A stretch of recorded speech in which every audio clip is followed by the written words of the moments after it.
Dear students, आज की online class में आप सभी का स्वागत है। आज हम पढ़ेंगे बीएससी पार्ट थर्ड ईयर के पेपर प्लांट इकोलॉजी एंड फाइटोजोग्राफी की थर्ड यूनिट के टॉपिक इकोटाइप्स के बारे में। तो सबसे पहले हम ये जानते हैं कि ये इकोटाइप्स की संकल्पना कहाँ से शुरू हुई थी। ट्यूरेशन द्वारा जाति की समष्टि में आनुवंशिक के आधार पर पाया जाने वाला पारिस्थितिकीय विभेदन नवीन परिकल्पना के रूप में जीन पारिस्थितिकी या जीन इकोलॉजी कहा गया। अतः जीन पारिस्थितिकी किसी स्तर की प्रजाति या नस्ल की उसके वातावरण के साथ अनुकूलनशील विशेषताओं एडेप्टिव प्रॉपर्टीज का एक स्वतंत्र अध्ययन है। इस प्रकार हम कह सकते हैं कि प्राकृतिक अवस्थाओं में एक ही जाति के भीतर अलग अलग आकारकीय प्रारूप मिल सकते हैं। ट्यूरेशन ने इन्हें निम्न वर्गों में विभक्त किया था। इकोटाइप्स, पारिस्थितिक प्रारूप या पारी प्रारूप। सेकंड है इकेट्स, पारिज अनुकूलक या आवास प्रारूप। Third ecospecies and fourth coenospecies. तो आज हम डिटेल स्टडी करेंगे पारी प्रारूप या इकोटाइप्स के बारे में। पारी प्रारूप या इकोटाइप शब्द को सर्वप्रथम ट्यूरेशन 1922 ने प्रतिपादित करते हुए स्पष्ट किया कि इस श्रेणी में उन पौधों को सम्मिलित किया जाता है जो कि एक ही पादप जाति से संबंधित होने के बावजूद भी आपस में न केवल वंशानुगत आकारकीय लक्षणों अपितु कुछ कारकीय लक्षणों में भी विविधताएं प्रदर्शित करते हैं। इसके अनुसार इकोटाइप्स की डेफिनेशन निम्न प्रकार है।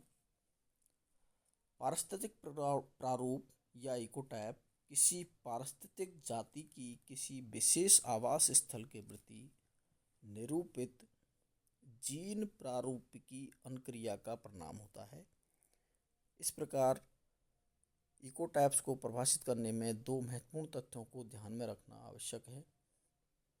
ये हैं फर्स्ट, कई विशिष्ट स्थिर या आनुवंशिक विभिन्नताओं की उपस्थिति, एवं सेकंड, कुछ सुस्पष्ट आवासीय कारकों के साथ व्यष्टियों इंडिविजुअल्स के वितरण से सहसंबंध कोरिलेशन का पाया जाना। डेविस एवं हैवुड 1963 के अनुसार पारी प्रारूप का आधार जीन प्रारूप एवं विद्यमान वातावरण के मध्य क्रिया है। उन्होंने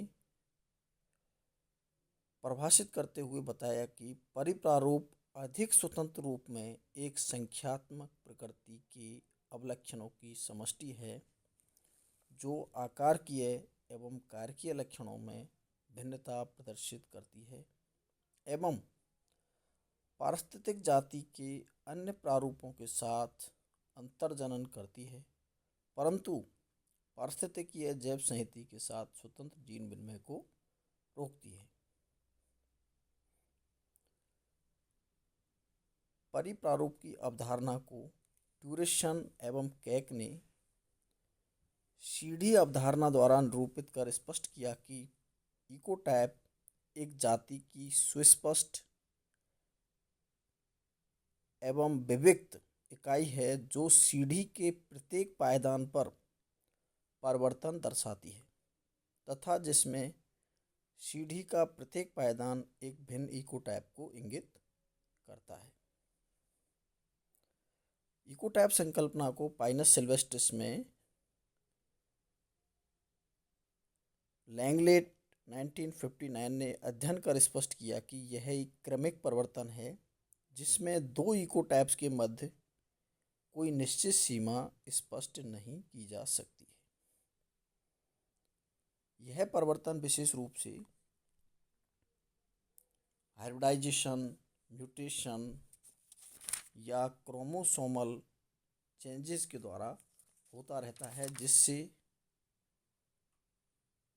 एक ही जाति के लगभग सिमिलर दूसरे टाइप्स बन जाते हैं। उनको हम इकोटाइप्स या पारिप्रारूप कहते हैं। अब हम देखेंगे जनरल कैरेक्टर्स ऑफ इकोटाइप्स। उपरोक्त परिभाषाओं को दृष्टिगत रखते हुए इकोटाइप्स के अवलक्षणों को निम्न प्रकार से सम्मिलित किया जा सकता है। एक जाति के परिप्रारूप जीन प्रारूपीय भिन्नता दर्शाते हैं, लेकिन सदैव अंतर प्रजनन, इंटरफर्टाइल और इंटरब्रीडिंग करते हैं। सेकंड, जब ये एक प्राकृतिक आवास में संवर्धित या उगाए जाते हैं तो अपने वास्तविक लक्षणों को धारण किए रखते हैं। इकोटाइप्स आनुवंशिक रूप से स्थायी होते हैं। एक जाति के विस्तृत पारिस्थितिक आयाम को उसके आकारीय एवं कार्यकीय लक्षणों के आधार पर विभेदित करने पर अलग अलग आवास प्रारूप या इकोटाइप्स बनते हैं। इकोटाइप्स पृथक आवासों में पाए जाते हैं। एक इकोटाइप्स को दूसरे इकोटाइप से स्पष्ट रूप से अलग कर सकते हैं, क्योंकि ये विविक्त इकाइयां या डिस्क्रीट एंटिटीज होते हैं। वातावरणीय परिवर्तन के साथ साथ स्थानीय अनुकूलनशील समष्टि के प्राकृतिक वर्ण के साथ इकोटाइप्स विभिन्नताएं प्रदर्शित करते हैं। अतः समान वातावरणीय स्थिति में इनके आकार की लक्षणों में भिन्नता विलोपित नहीं होती है। इकोटाइप्स के प्रकार। इकोटाइप्स कई वातावरणीय विविधताओं के कारण उत्पन्न होते हैं, जैसे कि क्लाइमेटिक इकोटाइप्स कई जलवायु कारकों जैसे वायु, प्रकाश, तापक्रम, वर्षा आदि के कारण उत्पन्न इकोटाइप को इस श्रेणी के अंतर्गत रखा जाता है। इन्हें जलवायु प्रवण भी कहा जाता है। दूसरा, मृदीय इकोटाइप्स मृदीय या मृदा कारकों जैसे मृदा, आर्द्रता, पोषक तत्वों, पीएच बदलाव आदि के कारण उत्पन्न इकोटाइप्स इसके अंतर्गत आते हैं। थर्ड, जलवायु मृदीय इकोटाइप्स। इन इकोटाइप्स की उत्पत्ति दोनों कारकों जैसे जलवायु और मृदा कारकों के प्रभाव के कारण होती है। नेक्स्ट है फिजियोलॉजिकल इकोटाइप्स। इस वर्ग के अंतर्गत प्रकाश अवधि, जल अवशोषण, पोषण ग्रहण करने आदि में कारकीय परिवर्तनों के कारण उत्पन्न हुए इकोटाइप्स आते हैं, जैसे कि बॉटिलोना कार्टिपेंडुला में दो दीप्तकालीन इकोटाइप्स दीर्घ दिवसीय एवं लघु दिवसीय आकार की असमानता वाले इकोटाइप्स को खोजा। इसी प्रकार आर्जिमोन एवं हैरिस ने रूमेक्स में इकोटाइप्स को वर्गीकृत किया है। तो आज हम इस वीडियो में इतना ही पढ़ेंगे। इकोटाइप्स का टॉपिक मैं समझता हूँ आप लोगों के समझ में आ गया होगा। इकोटाइप्स एक तरीके से एक प्रजाति का लगभग थोड़ा सा डिफरेंट रूप है, जो कि वातावरणीय परिस्थितियों या क्रोमोसोमल चेंजेज या म्यूटेशन के द्वारा हल्का सा डिफर करता है।